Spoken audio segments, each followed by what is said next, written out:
Hello dear students, today we will discuss about potential energy. Potential energy क्या होती है? Potential energy is that stored energy which is stored in position or in configuration of an object. ठीक, तो इसकी definition लिख लेते हैं.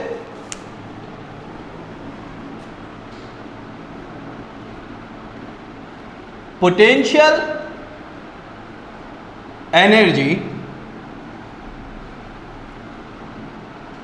is energy stored in position or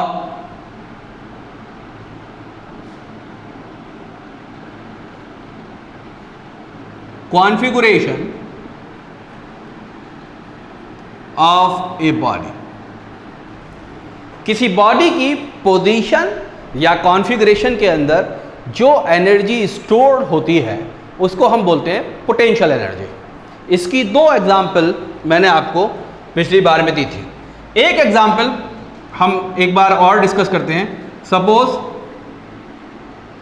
this is an spring जिसको मैंने एक जगह आपके रिजिड कर दिया है और बांध दिया है. Suppose this is that wall और लीवर यहाँ पर मैंने बांध दिया.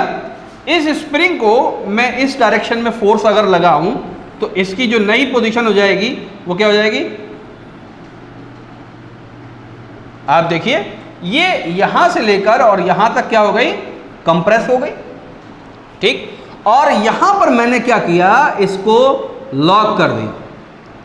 जैसे ही मैं इस लॉक को हटाऊंगा तो ये इस स्प्रिंग के पास जो भी ऑब्जेक्ट ये रखा होगा, for example suppose it is a tiny bullet, बच्चों के खेलने की जो बुलेट होती है, गोली वो रखी हुई है अगर, तो इसके ऊपर ये फोर्स लगेगी और ये दूर जाके गिरेगी. बात समझ में आ गई? इसका मतलब क्या है कि इस बुलेट के ऊपर, इस टॉय बुलेट के ऊपर कोई फोर्स लगी है जिस फोर्स की वजह से इसने कुछ डिस्प्लेसमेंट कवर किया. तो ये जो फोर्स है जिसकी वजह से ये डिस्प्लेसमेंट कवर हुआ यानी वर्क डन हुआ. वर्क डन इज बेसिकली, ये वर्क डन आया कहाँ से? ये वर्क डन इस स्प्रिंग के पास था. इस स्प्रिंग के पास कहाँ से आया? वो मैंने जो यहाँ पर ये फोर्स लगाई थी इसको कंप्रेस करने के लिए, वो उस स्प्रिंग के अंदर स्टोर हो गया था. जब मैंने स्प्रिंग से लीवर हटाया तो स्प्रिंग ने वो वर्क डन मुझे वापस कर दिया जो मैंने फोर्स लगाकर स्टोर किया था. जो स्टोर्ड वर्क डन था वो कहां पर स्टोर हुआ था? वो उसकी कॉन्फ़िगरेशन में यानी कंप्रेस्ड कॉन्फ़िगरेशन में स्टोर हो गया था. तो ये क्या होती है? ये बेसिकली पोटेंशियल एनर्जी थी जो इसके अंदर स्टोर हो गई थी. इसका फॉर्मूला हम 11th क्लास के अंदर पढ़ते हैं डिटेल के अंदर. हम 9th क्लास में या 11th एंट्रेंस लेवल पर कॉन्फ़िगरेशन वाली पोटेंशियल एनर्जी नहीं पढ़ते हैं. पोटेंशियल एनर्जी के बहुत सारे फॉर्मूले होते हैं. हम पोजीशन वाली पोटेंशियल एनर्जी पढ़ते हैं जिसको अब मैं डिस्कस करता हूं. सपोज यू आर हैविंग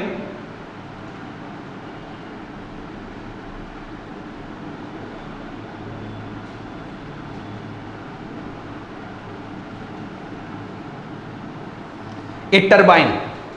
ये टरबाइन के ब्लेड है. ठीक, आप क्या करते हैं कि आप एक ग्लास पानी, एक गिलास पानी इस पर यहां डालते हैं. आप देखते हैं ये घूमता नहीं है. आप क्या करते हैं? इस गिलास को लिफ्ट कराकर और यहां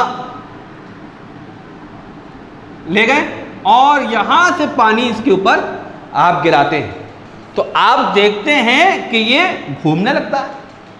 बात समझ में? जब इस वाटर को आप एक हाइट प्रोवाइड कर देते हैं और वहां से जब पानी गिराते हैं तो ये आप देखते हैं ये घूमने लगता है. जब आप एक ग्लास ऑफ वाटर इसके ऊपर गिराते हैं तो सपोज ये 10 रेवोल्यूशन घूमता है. जब आप 10 गिलास ऑफ वाटर इसके ऊपर गिराते हैं तो ये 100 रेवोल्यूशन चक्कर लगाता है, 100 टाइम्स चक्कर लगाता है। इसी ग्लास को आप यहां नहीं और इसको और ऊंचाई पर लेके जाते हैं और यहां से गिराते हैं, तो एक ही ग्लास से पता चला कि ये 20 रेवोल्यूशन लगाने लगा और 10 ग्लास से ये 200 रेवोल्यूशन लगाने लगा। इसका मतलब ये जो घूम रहा है दैट इज इसके पास कोई एनर्जी है। वो एनर्जी इसको कौन दे रहा है? वाटर दे रहा है। सिर्फ वाटर नहीं दे रहा बल्कि हाइट वाला वाटर दे रहा है। और वो एनर्जी इसके पास जो एनर्जी आ रही है वो बढ़ जा रही है जब मास बढ़ रहा है। अभी मैंने एक ग्लास लगाया तो 10 चक्कर लगा रहा था और अगर मैं 2 ग्लास लेता हूं तो 20 रेवोल्यूशन लगा रहा है, यानी मास बढ़ने से ये एनर्जी बढ़ रही है। फिर इसकी मैंने हाइट अगर बढ़ा दी तो भी एनर्जी बढ़ रही है। बात समझ में आई? तो भी एनर्जी बढ़ रही है, यानी इसके पास एक ऐसी एनर्जी है जो इस मास की पोजीशन पर डिपेंड करती है और मास पर भी डिपेंड करती है। ठीक, वो एनर्जी इसके पास जो आ रही है वो कहां से आ रही है? वो ये जो वाटर की पोटेंशियल एनर्जी है वो कन्वर्ट होकर इसके पास आ रही है, जिसकी वजह से ये घूम रहा है, या जिसको आप कहें कि मैकेनिकल एनर्जी।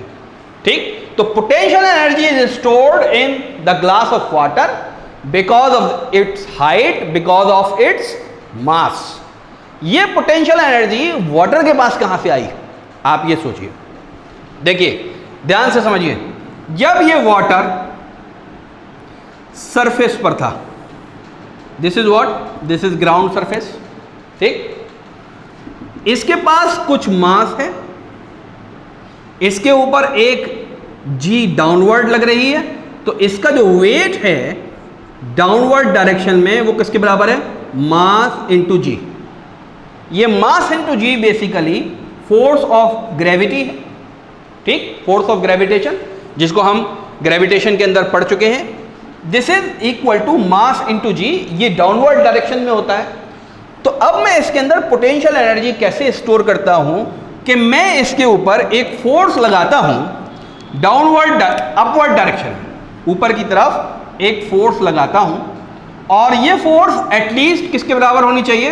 ये एफ जी के बराबर होनी चाहिए, क्योंकि डायरेक्शन अपोजिट है तो मैं माइनस का साइन लगा देता हूं। तो जब मैं इसके ऊपर फोर्स लगाता हूं तो ये ग्लास ऑफ वाटर उठ के कहाँ आ जाता है? यहाँ आ जाता है, और ये कुछ हाइट यहाँ से ट्रेवल कर लेता है। अब जब इसके पास हाइट है और इसके पास मास है तो इसके पास एक एनर्जी भी है। ठीक, इसके पास कितनी एनर्जी है? जितना वर्क डन ये फोर्स इसके अंदर स्टोर करती है वही पोटेंशियल एनर्जी है। तो अब हम उसको लिख लेते हैं, potential energy due to position और height is equal to work done against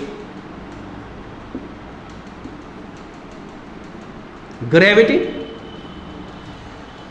potential energy कितनी होती है किसी ऑब्जेक्ट में, उसकी पोजीशन या हाइट की वजह से वो कितनी होती है? जितना हम वर्क डन करें against the gravity. Work done किसके बराबर होता है? वर्क डन होता है फोर्स इनटू डिस्प्लेसमेंट। ठीक, ये फोर्स बेसिकली किस फोर्स के बराबर होनी चाहिए? ये फोर्स ऑफ ग्रेविटी के बराबर होनी चाहिए, इनटू डिस्प्लेसमेंट किसके बराबर है? Displacement is basically height. ये हाइट, बात समझ में आई? ठीक, ये एफ जी किसके बराबर होती है? मास इंटू जी इंटू एच। तो इसका मतलब क्या है कि पोटेंशियल एनर्जी जो मैंने लिखा वो होता है मास इंटू जी इंटू एच। ठीक, ये कौन सी पोटेंशियल एनर्जी का फॉर्मूला है? ये potential energy against gravitational force. तो मैंने इसका नाम लिखा, जो भी पोटेंशियल एनर्जी ग्रेविटेशनल फोर्स की वजह से है उसका नाम मैं क्या लिखूंगा? Gravitational potential energy. Gravitational potential energy होगी मास इंटू जी, बेसिकली ये वेट है इसका, और वेट किसके बराबर होता है? ग्रेविटेशनल फोर्स के बराबर होती है। और हाइट, जितनी हाइट मैं उसको प्रोवाइड कर देता हूं on the surface of earth. याद रखिए कि ये ग्रेविटेशनल एनर्जी हर ऑब्जेक्ट की अर्थ की सरफेस पर भी कुछ होती है, ठीक? वो क्यों होती है? क्योंकि वहां पर उसके ऊपर फोर्स लग रही होती है। ये फोर्स जीरो कब होगी, ये वेट जीरो कब होगा? ये सिर्फ जब होगा जब वो अर्थ की सरफेस से अर्थ के सेंटर पर पहुंच जाएगा। बात समझ में आई या नहीं? अगर कोई ऑब्जेक्ट अर्थ के सेंटर पर पहुंच जाएगा तो उसकी ग्रेविटेशनल पोटेंशियल एनर्जी कितनी हो जाएगी? जीरो।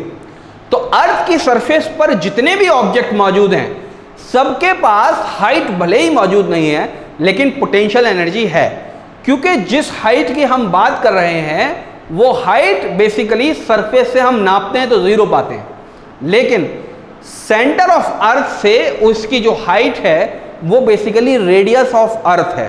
तो because of radius of earth it is having certain potential energy.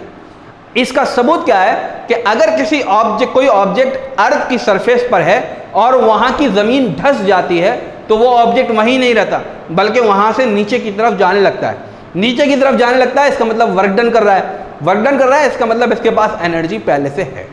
Okay, तो बहरहाल ये काफ़ी डिटेल्ड एक्सप्लेनेशन हो गया, इसको आप नोट कर लीजिए। फॉर्मूला पोटेंशियल एनर्जी का, फॉर्मूला काइनेटिक एनर्जी का मैं पहले करा चुका हूँ। Okay, thank you very much.